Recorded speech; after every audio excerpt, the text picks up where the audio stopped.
Badajeando la noticia, donde Pedro Luna y Carlos del Valle del Río hacen de la política su patio de juegos. Un podcast presentado por Sin Sesgo. Hola, ¿qué tal? ¿Cómo están? Muchas gracias por estar con nosotros en este Badajeando número 62, ya 62, el segundo en la época, el tercero, ¿no? Porque hicimos el 60. El tercero en la era de Claudia Sheinbaum Pardo, la presidenta de México. Yo estoy aquí con mi amigo Pedro Luna. ¿Cómo estás, Pedro? Bien, ¿tú qué tal, Carlos? Bien, también, muchas gracias. Pues viendo cómo inicia este sexenio, cómo inicia Claudia Sheinbaum en su ejercicio del poder, ¿cuáles son tus primeras impresiones, Pedro, de cómo inicia Claudia en su sexenio? Pues yo la veo como una continuación de lo que veníamos viendo, incluso en su propio estilo, pero muy similar a las conferencias en la mañana. Esas mañaneras, no. En las mañanas nada más le puso este tema de algunos, de un día para un tema, un día para otro, pero es muy similar.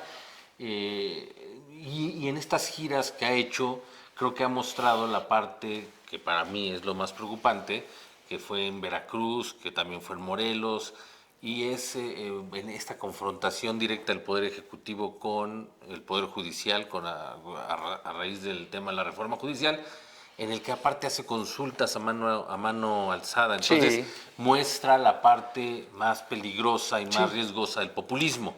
Y entonces, con su justificación de que la gente que está ahí congregada en su evento levanta la mano por el sí, ella dice que el pueblo, dice, ahí está, el pueblo ha decidido. Entonces, a mí eso me parece peligroso. Te digo, este tema de los que justifican como un tema de más democracia, que la democracia de este tipo directa en la plaza, mano alzada, esa es una práctica más común. Que no es una democracia representativa, porque en una plaza ¿cuántos pueden caber? Sí, no, y aparte eso es más común de un gobierno, de un régimen autocrático, de un régimen donde se concentra mucho poder, que de un régimen democrático. Entonces, yo eso lo veo preocupante, no veo que esté tendiendo todavía puentes o que esté haciendo algún esfuerzo por dialogar. Yo estoy de acuerdo contigo en este tema de el Poder Judicial. Creo que, yo creo que Claudia Sheinbaum tiene muy poco tiempo en el poder, en la silla presidencial, como para entender exactamente para dónde quiere ir. Puedo entender que trae inercias que la están haciendo actuar de esa manera. Bueno, yo le daría tiempo, le daría el beneficio de la duda en muchos aspectos, pero hay uno que sí me desilusiona profundamente, que es el de la reforma al Poder Judicial. Sí. Creo que con el tema de la reforma al Poder Judicial, Claudia Sheinbaum tenía la oportunidad de enfriar un poco las cosas. Evidentemente lo va a hacer, porque es parte de su movimiento. No hacer la reforma al Poder Judicial sería leído por sus seguidores como una traición, además la traición al legado del expresidente. De ninguna manera supongo yo que ella podría no hacerlo, pero creo que en una persona inteligente podría haber aplicado cierto freno y decir, de que la vamos a hacer, nomás déjenme encontrar en la cuadratura esto. Mira, Pedro, hoy no sabe cuántos son los jueces, cuáles son y qué funciones tienen. Le pidió esa información al Poder Judicial y el Poder Judicial dijo, no, hay amparos para que yo no haga esto y no lo voy a hacer. Entonces no saben ni siquiera a qué se están enfrentando. No se sabe, y aparte ya se ha hablado en diversos medios, ya hay especialistas que han hecho ensayos de cuánto te tomaría a ti como ciudadano, ¿no?, votar, si te puedes echar más de 4 horas votando por la cantidad de jueces que además no entendemos qué hace cada juez. O sea, un juez de distrito, un juez de sala, un magistrado, un juez de la sala penal, pero de la sala administrativa. ¿Por qué había yo de saber quién es el mejor candidato para un juez de la sala penal, pero de la sala administrativa, o un juez de circuito, o un juez de distrito? ¿De qué me están hablando? Creo que Claudia Sheinbaum tenía la oportunidad de decir, se va a hacer porque así es nuestro movimiento. Fue un compromiso, ya se cambió la Constitución, pero vamos a darle tiempo, no hacerlo de manera atropellada. Hace unos días mandó las leyes secundarias, que ni siquiera están bien hechas, no puedes mandar leyes secundarias de algo que no sabes qué estás reformando. Sí, no. Esa parte a mí me parece que obedece al fanatismo de la Cuarta T, Yo creo, más que a un gobierno con visión. Pero para mí me parece una mala señal justamente por eso, porque es empecinarse en algo que no está bien trabajado, que no está bien estudiado, que no está bien analizado, y además creo que sigue pesando mucho la sombra del expresidente López Obrador. Sí. Es muy pesada.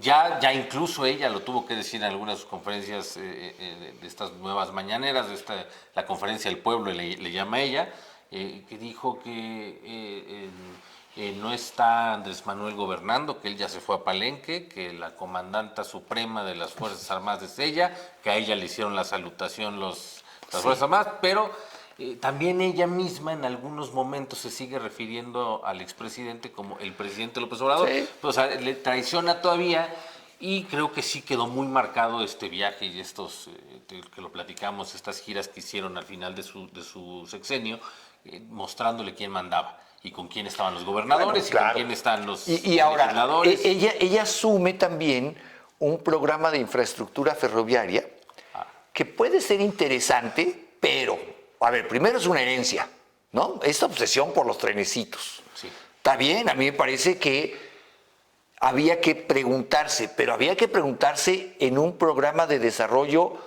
a 30, a 50 años, las líneas férreas, ¿cómo las vamos a desarrollar? El problema viene cuando parece más un capricho sexenal, como sucedió con el Tren Maya, que va de ningún lado a ningún lado, que devastó la selva, que no transporta a nadie, que no soluciona ni al turismo, ni al transporte de pasajeros.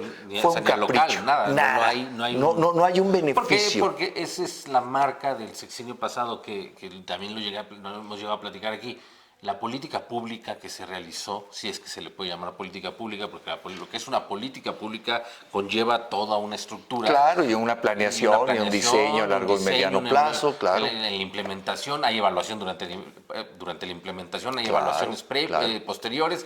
Todo eso que engloba una política pública, que la política pública puede ser desde un programa social hasta la construcción de infraestructura, no se hizo de esa manera. No hay programas, Fue un capricho. No hay reglas de operación claras en los programas sociales, no hay cómo se implemente, no hay evaluaciones. Entonces lo mismo sucede cuando se está hablando de temas de infraestructura. Se hacen las obras, pero no se está estudiando a fondo. Y el ejemplo, como dices, el Tren Maya, el impacto medioambiental que tuvo, que fue devastador. Claro. Ahora te voy a decir una cosa, fíjate, aquí nos han vendido una y otra vez, o nos han querido vender una y otra vez, que el máximo desarrollo ferroviario del mundo se llama Tren Maya, que tiene impresionado al mundo entero. A ver, hace una semana, 2 semanas, cuando mucho, fue la feria, algo así como la Feria Internacional del Ferrocarril en Suiza, que es una de las ferias más importantes del mundo, y van los grandes constructores ferroviarios a exponer las novedades. Y ahí estuvo exhibido desde el tren bala japonés, que ahora flota por una cuestión de imanes, una cosa del otro mundo, hasta los nuevos desarrollos para trenes, lo que en la Ciudad de México llamamos el tren ligero, que son trenes pequeños, eléctricos para la ciudad, lo que en otras ciudades como Barcelona le llaman el tranvía, el trambi, ¿no? Ahí estuvieron todos. Y fue un mexicano y empezó a decir, oiga, ¿y el Tren Maya? A preguntarle a los expositores, ¿dónde puedo conocer el Tren Maya? ¿Y el qué? No, el Tren Maya. Bueno, pues no solamente no existimos en el mundo ferroviario, sino que el desarrollo del Tren Maya, el Tren Maya, es un tren de hace 30 años. Sí, claro. No estamos hablando de un desarrollo de punta. Sí, porque ese es el otro problema. ¿Por qué? Por todo, justamente todo lo que se hizo, cómo se hizo, que lo que te decía hace un momento, no hubo planeación, no se hacen las cosas bien, van buscando lo barato, sin tener en cuenta que eso es caro a mediano plazo, a largo plazo va a ser muy caro, el mantenimiento y el cambio Ahora, fíjate, trenes, de vagones. Pues claro, va a haber que modernizar eso en el muy corto plazo. Sí. Ahora, a lo que yo voy, Pedro, está bien, tal vez una buena idea hoy decir, a ver, señores, tenemos que corregir un error, que yo siempre he señalado que es un error, el haber abandonado históricamente los trenes de pasajeros. Sí. Y a cambio de eso, dejarle eso a mafias de camioneros. Eso es una realidad. Y no me parece, Pedro, una mala idea decir, como país, decir, oigan, tenemos que impulsar trenes de pasajeros y vías férreas en todos los sentidos. Pero a ver, no por capricho. Esto es algo que a un país como el nuestro, desarrollar una línea férrea, una red ferroviaria decente, pues nos tendría que llevar unos 30, unos 50 años, sí. no menos que eso. Y planear. Y con tecnología. Con qué tecnología, si va a ser eléctrico o de diésel, porque hoy estamos hablando, el Tren Maya es un tren de diésel. Dicen biodiesel, es diésel y contamina como el diésel. No producimos biodiesel aquí. Si estamos hablando de biodiesel hay que traerlo, no tenemos biodiesel en México. ¿Por qué no mejor de una vez eléctrico? ¿O por qué no vemos para distancias un México-Monterrey, un México... Querétaro, o sea, primero haber estudiado lo que estaba más saturado. Bueno, pero ¿qué crees? Uno de los primeros trenes, el que ya anunció, que ya se lo dio otra vez a las Fuerzas Armadas, México-Pachuca. México-Pachuca. ¿Y qué dijeron todos los industriales? Muy bien, pero yo empezaría por un México-Querétaro, un México-Puebla, que son donde tenemos que desfogar el problema de las carreteras. Un México-Querétaro, un México-Guadalajara. ¿Por qué México-Pachuca? Evidentemente porque quieren conectar el AIFA, ¿no? Sí, claro. Evidentemente. Pero otra vez por un capricho. Otra vez por un capricho, Pedro, que no tiene que ver con un plan a largo plazo de, ok, pues vámonos por los trenes, se me hace una buena idea. Si a Europa le ha funcionado, nos debe funcionar. Hagámoslo a 50 años y planeemos las rutas que vamos a ir. No, parece que todo es un capricho. Y esa parte sí me tiene un poco conflictuado. Y no sé, tampoco se estudió que el costo de operación, o sea, son muchas cosas que nunca se han tomado en cuenta y que entonces con este cambio de gobierno que supuestamente debería de ser, tener nuevas formas, a lo mejor sí va a seguir, porque es el mismo partido, va a seguir una línea similar. Pero pues mucho se decía o mucho se dijo en los meses anteriores a que tomara posición que es una científica muy preparada, que académica y demás. Pues yo no he visto y no veo en estos primeros días ni una pincelada de ese conocimiento o de esa parte científica que en las decisiones que está tomando. Y además, te digo, yo con este tema, regresando al tema del Poder Judicial, la veo trepada y en el ring contra el Poder Judicial, junto con estas tres ministras que están en la militancia, están en la militancia. Y en un tema que también me llamó la atención, que por una parte la ministra Batres dice que un golpe de Estado, que con todas sus palabras es un golpe de Estado. Bueno, y tú también es que estudiaste ciencias políticas, sabes lo que es un golpe de Estado, empezando por ahí que no tiene ni siquiera el concepto de lo que es un golpe de Estado, porque eso no es un golpe de Estado. No, claro. Creo que lo que no sabe de derecho tampoco lo sabe de teoría del poder, de teoría política. Y luego sale la presidenta también a decir que es un golpe aguado, que no es un golpe de Estado. Pero sigue la confrontación. A ver, pero la presidenta ha salido a decir cada estupidez, perdóneme usted, como asegurar que la Guardia Nacional pase a la Secretaría de Defensa no es militarizar la seguridad. Y lo dijo en la toma de posesión. Y lo dijo en la salutación dijo, también. Quien crea eso está equivocado. Pues el mundo entero está equivocado, presidenta, porque que obedezcan a un mando militar, que en caso de violaciones a los derechos humanos, en caso de delitos perpetrados por las Fuerzas Armadas, sean juzgados por tribunales especiales militares, eso es militarización, presidenta. Lo que usted diga es otra cosa. ¿Eso es militarización? Sí. Bueno, entonces, ¿qué quiera decirnos al resto del mundo? ¿Están equivocados? Mira, yo puedo hacerme de la vista gorda, muy a mi pesar, porque tú sabes, Pedro, de todo este tiempo que nos conocemos, de que somos amigos, que a mí, yo siempre considero que el lenguaje es mi herramienta de trabajo y me gusta hablar y escribir lo mejor que puedo. Bueno, puedo hacer la concesión de decirle presidenta. Bueno, mira, por un simbolismo que ella fijó el día de la toma de posesión, yo le llamaré presidenta, gramaticalmente es un error, pero puedo conceder, bueno, está bien, como un simbolismo ella lo planteó, yo le diré presidenta.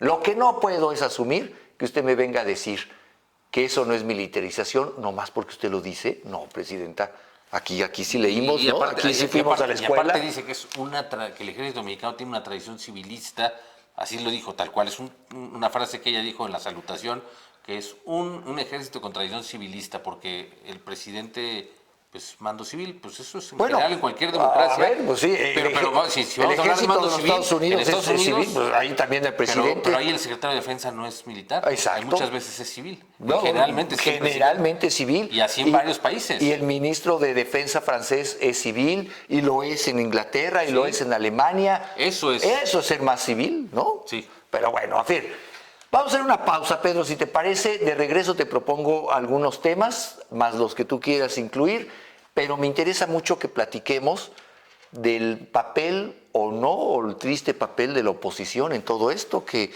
los veo agazapados y muertos de miedo, cuidando su huesito antes que cuidar la democracia. A ver cuál es tu opinión, y hay muchos otros temas que trataremos. Estamos de regreso en un minuto con usted. Suscríbete a nuestro canal de YouTube. Sin Sesgo, periodismo de clase mundial para un mundo que nos pertenece. Estamos de regreso en este Badajeando número 62, ¿es correcto? ¿No? Sí. 62. Estamos revisando los primeros días de la presidenta Claudia Sheinbaum en el poder, de sus gazapos, de sus aciertos. Todavía no encontramos muchos, pero bueno, sí encuentro algún acierto. Sí encuentro algún acierto. Cuando da a conocer con García Harfuch su plan de seguridad, hay algo que me parece que para el que lo sepa leer es separarse más allá de los dichos, de los abrazos y no balazos, que es instituir un gabinete paralelo, dijo ella, para asfixiar la economía de los cárteles de la droga. Bueno, ese siempre ha sido el tema, donde A les ver, puedes pegar es en el bueno. dinero. En el momento que tú golpes sus intereses económicos, es cuando realmente vas a afectar a todos. Bueno, ¿y sabes por qué sí me parece un acierto? Vamos a ver si lo desarrolla. Estamos en el dicho. El dicho me parece correcto. Ella lo primero que dice, bueno, lo dice García Harfuch, es: vamos a utilizar el 100% de la capacidad de la unidad de inteligencia financiera para pegarle al narcotráfico. Sí, porque 6 años estuvo para pegarle a los adversarios, a los ¿no? adversarios, a los Pregúntale periodistas, a Loret. a quien se pusiera. Y justo en este tema de seguridad, que aparte empieza muy convulso para ella el tema de la inseguridad, está desatado en todo el país, en todo el territorio. En Guerrero, el tema Culiacán, de Chilpancingo, del alcalde, está terrible. Que matan. Más allá de que lo matan, es cómo lo matan. O sea, el mensaje que se da y lo que eso queda para la imagen del país, la imagen del Estado de Guerrero, la imagen de México, es terrible. O sea, cómo fue asesinado esta persona, cómo exponen y lo exhiben el cuerpo. Y 2 días antes había asesinado también su secretario de Seguridad. de gobierno, seguridad. Él llevaba una semana en el cargo y el secretario de Seguridad ya lo habían matado a los 3 días. Sí. Entonces, a ese nivel de falta de autoridad ahí en el Estado. Bueno, pero a ver, Pedro, fíjate, eso pasa en Guerrero, en Chilpancingo. Hace unos días también el gobernador, el infausto gobernador de Sinaloa, hace un llamado a la población y hace un video diciéndole: tomemos las calles son nuestras, salga usted sin miedo, la cosa está bien, tome las plazas, las calles, los centros comerciales. Y ese día, a las 2 horas, en la carretera que va de Culiacán a la Maxipista, la Maxipista, creo que va a Mazatlán, dos alcaldes en distintos momentos, una alcaldesa y un alcalde, son asaltados y les quitan sus camionetas a punta de pistola. Pero a 1 hora de que el gobernador había dicho esto. Y son personas pues, que llevan una escolta, que tienen seguridad y que tienen choferes. Imagínate la población si quiere salir a jugar al parque, y hay ¿no? un tema ahí, yo lo veo en el tema de seguridad, que es uno de los principales desafíos que va a tener ahora este gobierno, porque ha habido una descomposición está viviendo una descomposición sobre todo en Sinaloa, pero que está permeando en todo el país por la importancia que tiene el cártel de Sinaloa o del Pacífico, como se le conoce. y con estas capturas que hubo de la cabeza del Mayo Zambada y del hijo del Chapo, ¿no? Que él parece que entregó a los... Sí, ahí no se sabe todavía hay una historia ahí ya la conoceremos un día. Como una novela, ¿no? Sí, señor.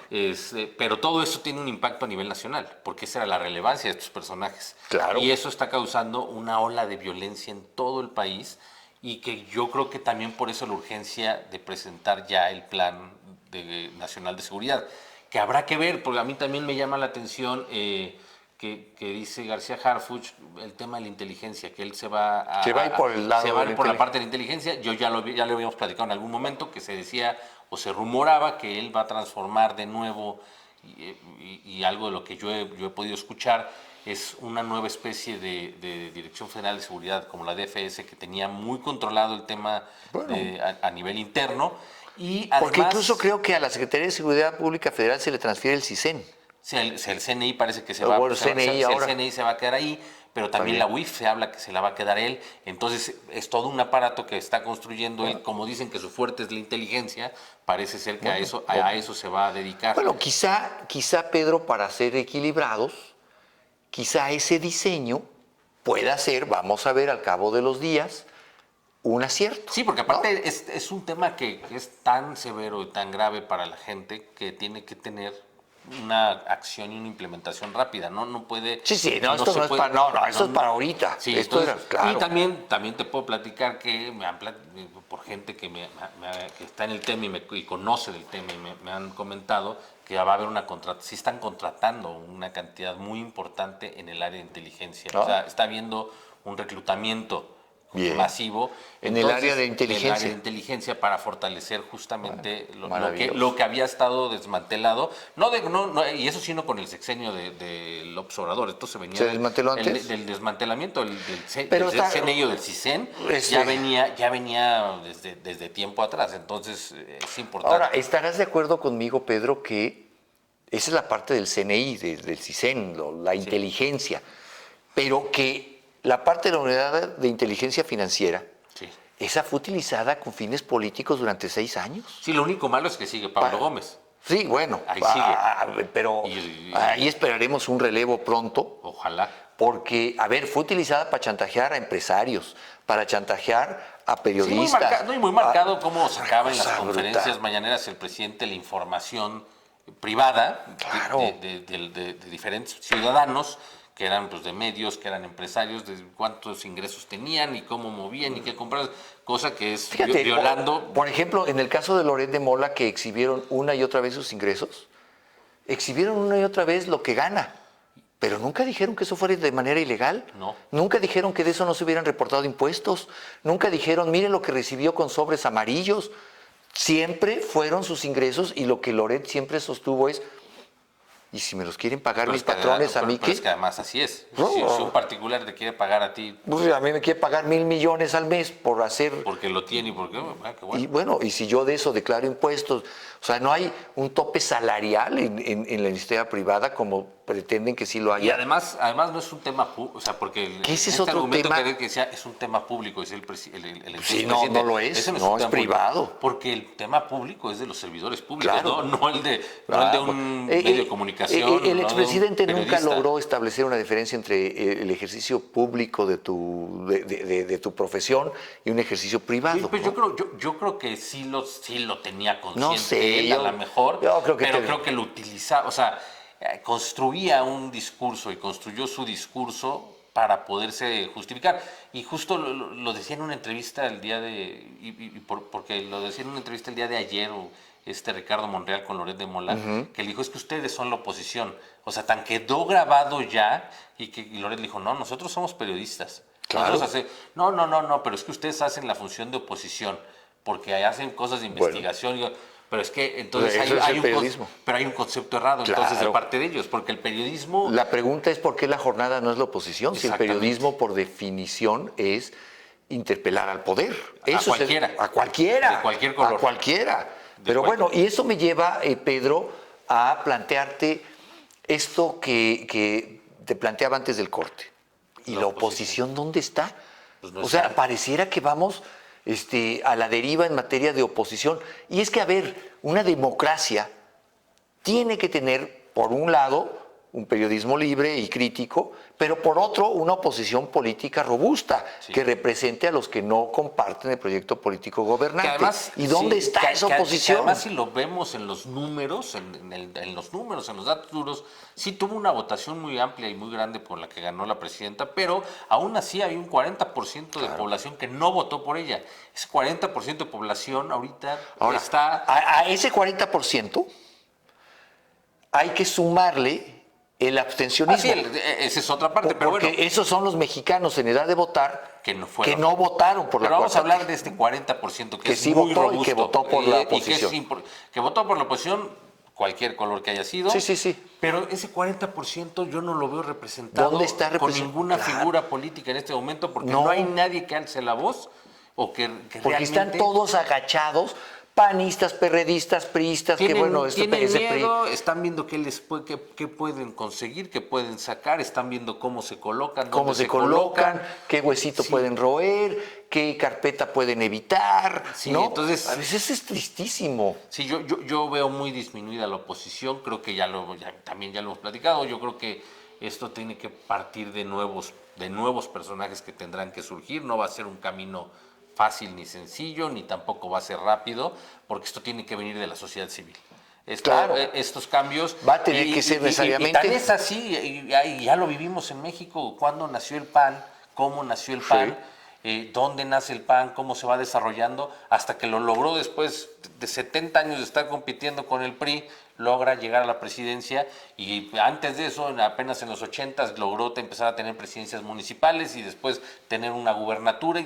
Todo ese camino que fue tan largo, pues yo creo que es algo que vamos a volver a vivir y se está volviendo a presentar en México. Sí. Y tiene que ser con nuevos personajes políticos, porque no puede ser que los que representen sea un Yunes, incluso el mismo Beltrones, que por más que es una persona que conoce, que es un legislador su historia completo, pesa, ¿no? pero tiene cosas que también son turbias, y empiezas a ver, o Marco Cortés, ¿a quién representa Marco Cortés? O el mismo Ricardo Anaya, que es senador, pero estuvo 6 años escondido. En el exilio escondido, ¿no? Y ahora es senador. No veo yo que haya una representación de la gente que esté inconforme con lo que está sucediendo. Ahora, veo en esa oposición, Pedro, dos actores cada vez más alineados, desde la oposición, cada vez más alineados al proyecto de la 4T. Me estoy refiriendo al PRI y me estoy refiriendo a MC. Los veo ya, pero los veo ya tocándoles la puerta, ¿eh? Sí, claro, y hay que... No es en vano lo que pasó con el Tribunal Electoral del Poder Judicial de la Federación, que le da le respeta el cambio de estatutos que fue irregular en el PRI para la reelección, pero no solo para una reelección, para las que quiera. Entonces, tú síguete, claro. ¿Cómo puedes tú, como partido de oposición, defender o hacer una pugna a favor de la democracia si tú mismo estás siendo un antidemócrata al interior de tu partido? Y son partidos como el PRI, por ejemplo, que tienen absolutamente sentenciado su futuro. Sí, ya no yo no veo que joven hoy, piensa usted en un joven hoy de 18 años que está entrando a la política, 20 años, diciendo me voy a afiliar al PRI, vamos a hacer del PRI. No, ya esto está muerto, ¿no? Incluso al PAN tampoco ya no lo... O sea, y el PAN tendría... El PAN tendría que regresar mucho a sus orígenes y cambiar muchas cosas para volverse a plantear como una opción. Pero el PAN está yendo en el sentido en que años atrás fue el PRD, de estas tribus que le decían, grupúsculos que se pelean internamente las obras del partido, y eso en la historia del PRD terminó por cavar su tumba. Pues sí, ahí está. Hoy no existe, ¿no? Hoy ya no desapareció. No hay PRD. Entonces, no sé, me parece que en medio de todo esto hay una enorme responsabilidad política también de quienes nos dijeron que nos representarían desde la oposición y hoy han agachado la cabeza buscando cómo ellos subsistir, porque como tú bien dices, hay un 40% de gente que no votó por la 4T, pero que si le agregamos los que no votaron por la razón que fuera... El otro día hizo un columnista, hizo desagregado de cómo... A ese me estoy refiriendo, sí, que hizo muy puntual. Que al final su conclusión era, a ver... Solo el 30%. Nos están diciendo que el 31% de los electores votaron en realidad por Morena y nos están diciendo que es el pueblo mayoritariamente. Sí, o sea, que realmente el 30%, porque decía... Vamos a tomarlo con calma. Y lo empezó diciendo, tienen el 54% de la votación, pero tienen el 75% del Congreso. Es que luego se hicieron todas esas tranzas, ¿no? Hizo ese columnista, y no recuerdo quién fue, pero hizo desagregó todos estos números y justo hablaba de eso. No estamos gobernados realmente por una gran mayoría abrumadora. No. Pero pues no hay tampoco opciones enfrente. Eso sí es una realidad. Exacto. Hoy no hay una enfrente. Una y la oposición. principal opción política que hoy es Morena está gobernada por Andy López Beltrán. Ahí le encargo. Que es la sombra del papá. Que es la sombra del papá y el legado y la dinastía, y ahí ¿no? está en todas partes. Presente en todas partes, en todo momento. Espérate, ahí lo veremos. Pedro, hemos llegado al final de este Badajeando número 62. Yo le agradezco mucho por acompañarnos durante todas estas semanas. Disfrutamos mucho platicar el país con usted, ir viendo para dónde van las cosas. Muchas gracias por vernos. Muchas gracias, oiga, porque además cada vez somos más vistos en las redes sociales y eso nos da mucho orgullo y mucho gusto. Muchas gracias por estar con nosotros. Yo soy Carlos del Valle. Yo soy Pedro Luna. Hasta luego. Adiós. Hasta aquí Badajeando la Noticia, donde Pedro Luna y Carlos del Valle del Río hacen de la política su patio de juegos. Un podcast presentado por Sin Sesgo.